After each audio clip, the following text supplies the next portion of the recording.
Salut à tous, c'est Pang de la chaîne, bienvenue sur cette vidéo qui aujourd'hui va rappeler un petit détail que parfois certains hypnos oublient simplement parce qu'ils lisent beaucoup de bouquins ou parce que ils ont eu différents types de formations avec des personnes qui montrent à longueur de temps à quel point ils sont merveilleux, extraordinaires et subtils dans leur manière de travailler l'hypnose.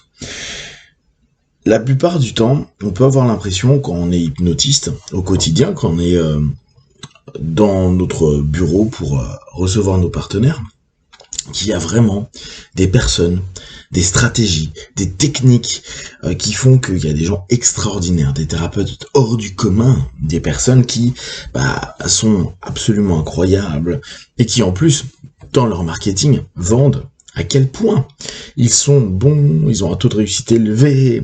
Il y a de la pub sur les réseaux sociaux, parfois sur Google Ads. Ils font des interviews, ils font des podcasts, ils sont reconnus.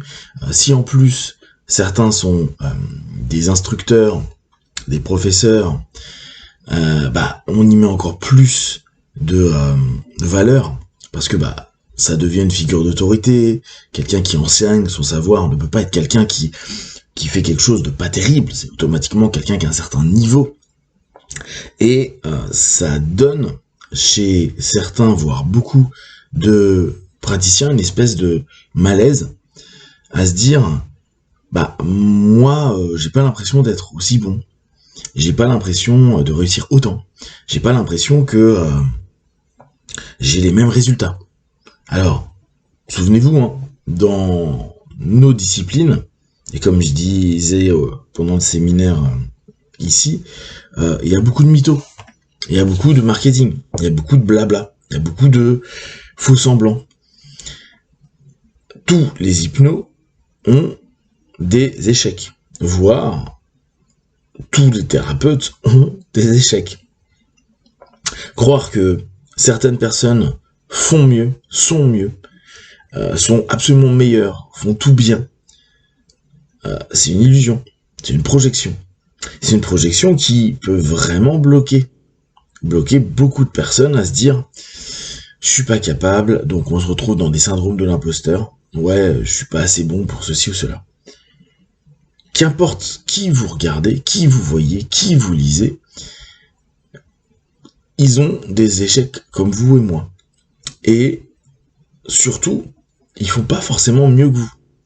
Alors certains ont plus d'expérience, et parfois, parce qu'ils ont plus d'expérience, ils donnent des cours où ils partagent cette expérience-là. Mais attention, ce que je disais hier, c'est que c'est pas parce que tu donnes des cours que tu es forcément un bon praticien. Or, il faut se poser la question. Vous voulez devenir un bon formateur, un bon pédagogue, ou être un bon praticien? C'est pas parce que on met en avant un ensemble de connaissances, de partage divers, théoriques et pratiques, pendant des cours, que pour autant, la personne qui est en train de faire ça est bon en cabinet, sait gérer les problématiques de ses partenaires.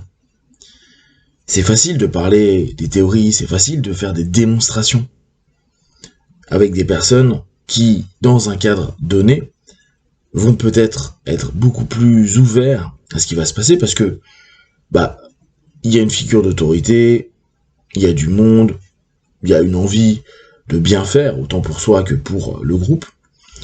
Donc, on peut pas jauger un praticien ou un formateur à sa qualité clinique sur les formations. Or, il y a certains formateurs qui maintenant ne sont plus que des formateurs. Ce que je partageais comme idée hier, c'est si vos chiffres d'affaires est majoritairement fait par vos formations, plus que par la clinique, que par recevoir des partenaires, vous n'êtes plus un praticien. Vous pratiquez de temps à autre, mais vous êtes surtout un formateur. Cette notion, elle modifie beaucoup de choses, parce qu'elle modifie beaucoup de perceptions, et aussi beaucoup l'image qui est projetée. Un praticien, il va tous les jours au charbon, et automatiquement, parce que tous les jours, on se retrouve avec des cas, des problèmes. Il y a des moments où on fait des bonnes sessions, il y a des moments où on ne fait pas de bonnes sessions. Il y a des moments où ça aide les gens, il y a des moments où ça aide pas les gens. Il y a des moments où on sert vraiment à rien pour les gens, voire on empire leur mindset, leur état d'esprit, etc. Plutôt que de les aider. On peut même avoir cette impression que parfois, on a vraiment, mais vraiment servi à que dalle. Donc, on peut à ce moment-là se dire est-ce que je fais bien? Est-ce que je fais assez? Et comment ça se fait que les autres, eux, les profs, les gars que je lis, les gars que je vois, les gars à qui je paie des séminaires, eux, ils paraissent tellement balèzes. Il n'y a pas d'aspérité, ils sont incroyables, extraordinaires. Mais non, en fait, la plupart du temps, ils sont bons parce qu'ils sont formateurs. Et attention, ça ne veut pas dire que c'est des bons cliniciens. Pendant les démonstrations ou pendant les shows qui sont proposés, show étant l'espèce de cheminement qu'il va y avoir pendant les formations, en général, ça se passe plutôt bien. Et tout le monde est un petit peu dans la même énergie, donc il n'y a pas trop de cheminement critique de ce qui est partagé. Donc, on reste sur une espèce d'idéalisation de l'autre, une projection idéalisée, qui va potentiellement ne pas permettre d'être bien dans sa pratique, parce qu'on va toujours se comparer à des personnes à qui on n'a pas à se comparer, parce qu'on n'est pas dans les mêmes cadres, et vous ne savez pas au quotidien comment se passe sa pratique. Et la plupart ne sont peut-être même plus des praticiens. En exemple hyper concret que je vous avais donné, Pendler, Grinder, c'est pas ouf, voire pas ouf du tout. C'est des mecs qui sont maintenant en train de faire, depuis des décennies, voire même depuis quasiment le début de la PNL, ça a rarement été des praticiens. Ça a été des gars qui ont partagé leurs connaissances et qui ont développé ça à travers le monde. Donc ça a été très peu des personnes qui travaillaient au quotidien à vivre avec leur cabinet. C'était des interventions, c'était des formations, mais dès lors, on voit même dans les démos qu'ils sont capables de faire en séminaire, des trucs qui sont pas géniaux, voire complètement nuls. Et parfois, ça fonctionne parce que c'est eux qui l'ont fait. Donc, c'est la figure d'autorité, qui est un super levier pour les suggestions. Et même avec ça, je vous l'avais partagé quand j'étais allé faire mes séminaires, il y en a qui sortent de scène en disant c'est pas terrible. Ou même, je peux prendre mon cas, quand j'ai été chez Cal Banyan, spécialiste des régressions, expert dans vraiment un travail reconnu en hypnose directe, et j'étais celui qui a été sélectionné pour faire la démo, et en le vivant, il n'y avait rien d'exceptionnel. C'était intéressant, ça m'a pas apporté plus de choses que ça, mais c'est pas important. L'important était de le vivre de l'intérieur, de comprendre, de voir sa stratégie, etc. Donc, il faut toujours garder en tête que ce que vous avez vu pendant des formations, ou ce que vendent parfois les formateurs, ce n'est pas leurs compétences cliniques. C'est des compréhensions. C'est parfois des théories.